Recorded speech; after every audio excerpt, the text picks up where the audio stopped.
Hello,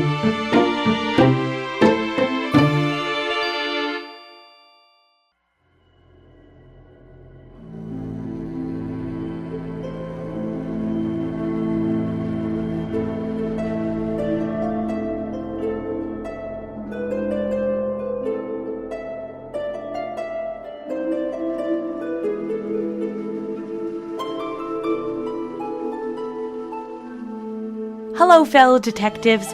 Welcome to Unlocked, the official podcast for all things Nancy Drew by Her Interactive. I am your host, Tammy Tuckey, and this week we welcome voiceover artist Alycia Delmore to the show. Welcome, Alycia. Hi, thanks for having me. It's great to talk to you today, especially with all the crazy winter weather we've been having. But it's nice to kind of settle in, pretend we're by the fire, and have a hot cocoa or something like that. So, and it's interesting to think about that, like being able to settle by the fire, because your character is known for being in this room in the castle of Castle Malloy, where she has a fireplace, and it's like so nice and enchanting, and it's like that romantic, theming of Ireland, you know what I mean? Like, that's what you think when you think of the old time with the castle and everything. So, it's interesting. It's perfect timing, I guess. Well, that's great. And, so let's talk about what kind of drew you to voiceover. Yeah, I haven't done a ton of voiceover work, to be honest. This was one of my earlier experiences doing voiceover, and have done a bit since then, but my primary focus has been on stage and on film, doing camera work. So I really enjoy what you're able to do with your voice. It's you use skills that you use as a physical actor, but you have to focus them in such a different way when you're doing voiceover work. So it's just a really fun challenge. For me, I think the challenge is that I'm usually when I'm working on a project, I'm working with another actor. So you have this personal connection. You have kind of a feedback loop of, is this landing? I'm getting information back from them as I'm giving information to them in the scene, in the communication. And with voiceover work, it's usually you and a technician and a director. So you're getting information back from the director about, can you tweak this? This needs to, can you kind of punch this word up a little bit? But you're not getting the organic feedback from being in a scene with another human being. So how was that process like for you then when you were in the recording booth? Because were you just working with the writers or the director? How did that work one-on-one? Yeah, it was just with the director. And so you kind of you record your lines one at a time in a very... It's honestly, it's a very mechanical process that I think part of the actor's job is to translate into an organic process. So you imagine yourself in the scene, you imagine what the words being said back to you might sound like, so that when you are responding in character, you're responding with hopefully enough life to create the illusion of this being an organic conversation. Let's kind of, pull back to the audition process for the game. Did you just submit, since you said this, you usually don't do a lot of voiceover, did you do your voiceover audition in person, or did you just send some clips? No, I actually was able to do this one in person. The director for this particular video game was somebody that I had known around Seattle as a director for theater, and so she was familiar with my work and asked me to come in and read for it. So I came in and read for her in person, which is always it's just nice to be in a room with somebody as opposed to just sending something. It's it's so much more personal than just sending a link to something that you recorded by yourself in your attic. I agree. Which is where I record these things. So it was nice to just be in a room with her and also to be able to ask questions about the project and to, get a sense of what her relationship to her interactive was. And she'd done several, I don't remember if she had done several at that point or if she went on to direct several, but so, kind of created that relationship there with her. And then she hired me from that. But then in particular, the audition, I guess I would assume I would have assumed that maybe they told you that this particular game is set in Ireland. So with the Haunting of Castle Malloy, this particular game, you kind of have to have an accent for it. So are you trained in accents? Like, what is your background with that? Or did you have to learn, especially for this game? For this one, I definitely had to do some brushing up. Accent work is something that I had studied a bit in school and had some experiences with, and I'd done some theater shows with an accent before, but no, because it's not something that I'm practicing frequently, it was definitely something that required me brushing up before the audition. And then there were definitely some elements of the accent that were not in my were not coming naturally, and so those were things that the director very kindly was able to point up. You need to flatten out this A, or you need to heighten the. You just need to sort of hit these notes at the end a little bit differently. Do you feel like you have a particular accent based on your location? I don't think anybody thinks that they do, but but no, I've heard the same. When I am spending time with friends on the East Coast. I grew up in Washington State, and so I've definitely heard that there are certain words where it comes out. What in particular for you? It's so funny that the word pillow, I'm like working to pronounce that. Like I think that oh God, what was the other one? I mean, there's regionalisms, but no, they're like. My mom pronounces the word Washington with a little bit of an R in it, like Washington. Oh, okay. And I don't think that I caught that one, but there are just these regionalisms that, sort of come up in speech that I can hear it in other people, but they, those are the ways I learn the words. So they don't sound any different to me. They sound normal to me. When I was in college, just in undergrad, we learned sort of what they call standard stage British. So just a very sort of broad British accent that was intended for the American audience to cover all of England, which I had a good friend who went to grad school over in London and was.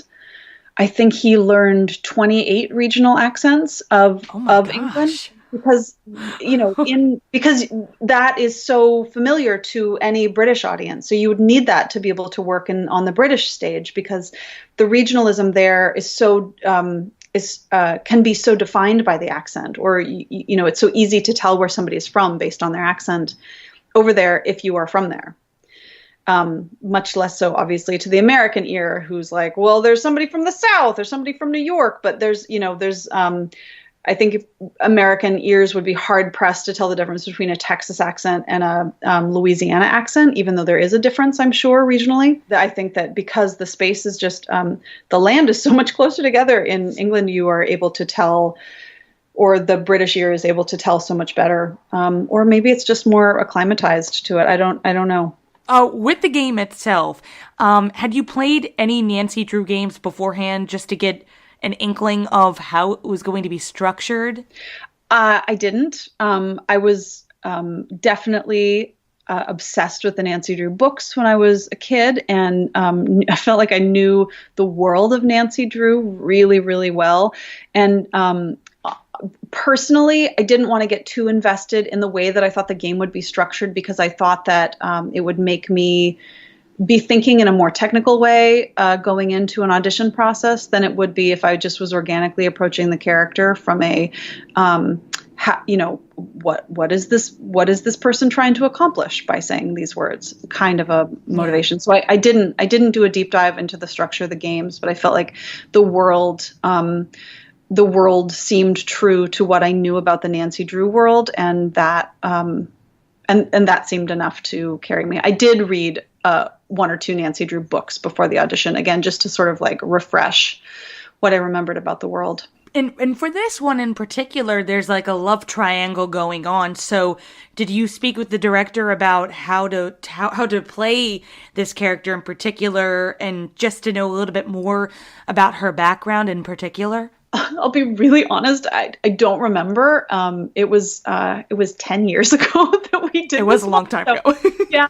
So I don't remember that. That seems like it probably, I mean, I'm sure that that was part of the process, was kind of, you have to balance like how much information the director can give you. Uh, so that you have enough information to be able to do your job effectively, and then what is sort of extraneous. And I think that this particular director was really good about balancing that, to give me enough information to know how to just say the words and get the story across. And you had no idea how it was going to end originally, right? Because Correct. I don't even think we get to follow up with Kyler after we get to that ending. So you had no idea, no clue. Right. Nope, no clue.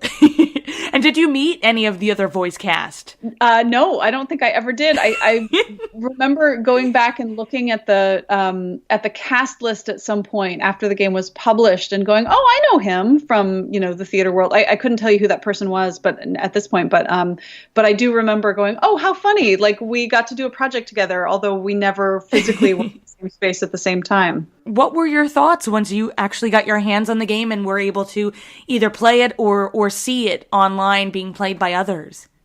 It made me wish that I'd had games like that when I was a kid. I don't remember any female-driven games when I was a kid, and I was such a huge Nancy Drew fan when I was younger that I just wish I had. It just would have been right up my alley when I was younger. As Nancy, as a character, what did you love the most about her in the books, and then when you got to play the games?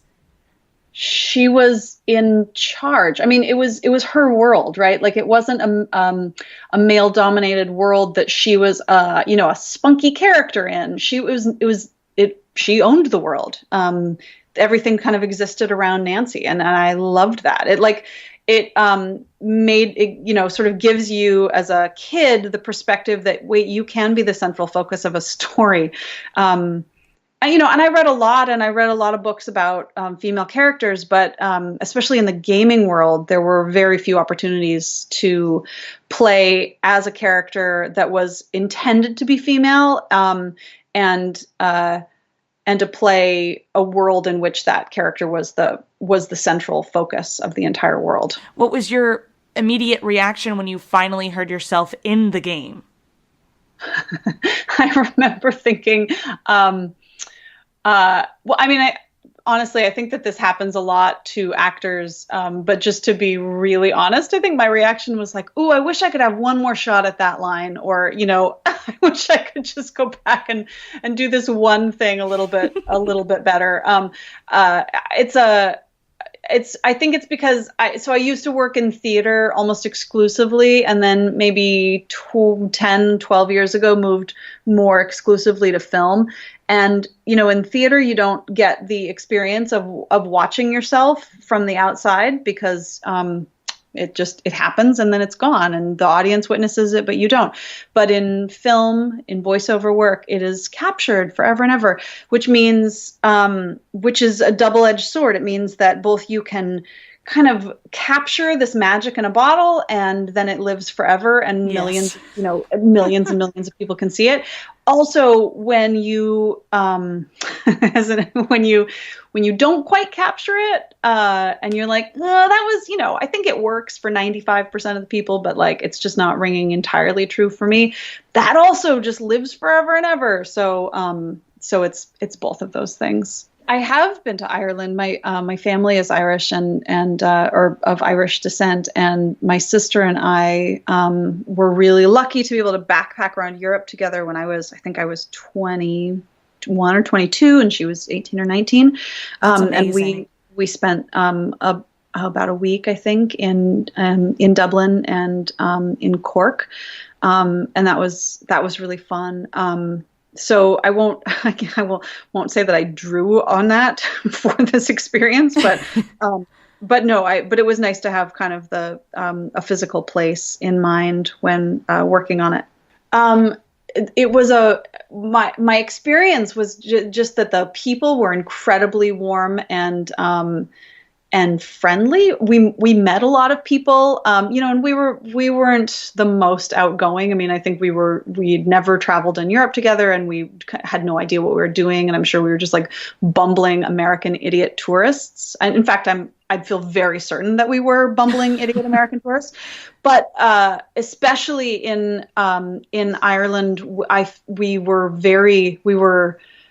people were just interested, and we met a lot of people who just wanted to know what we were all about and wanted to tell us what they were all about, and it just felt very warm and very inviting. And we were, I think, some of our bumbling idiot Americanness was forgiven, and that was very kind of people. Well, what is one thing that you would have loved to have brought home from Ireland? Maybe something that us Americans can adapt to.